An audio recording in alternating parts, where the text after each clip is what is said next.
Como contaba, vine a conocer a varios maestros, entonces tuve la oportunidad de platicar no solamente con Honorio y con Sandoval, también hablé con el maestro Cisneros, con el maestro Allende, el maestro Adolfo Racín, que son representantes de la música serrana, ¿no? En este caso, y a personas que también he admirado mucho.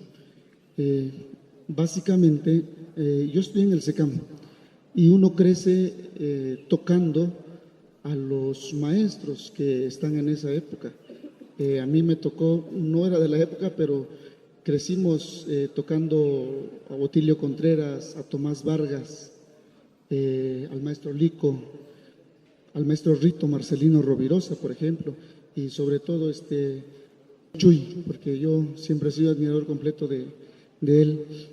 Entonces, muchas de las influencias que traigo se lo debo a estos maestros que me tocó escuchar cuando yo era niño.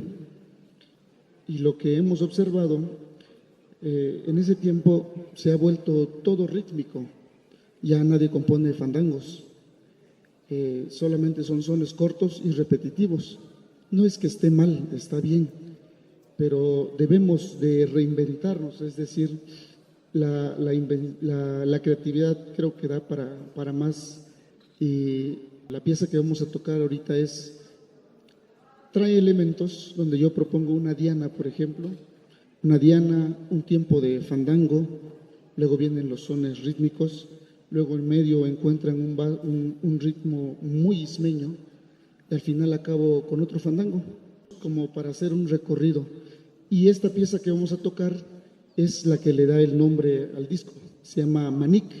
Manic está escrito en mije, significa el sereno que ya que anochece empieza a caer.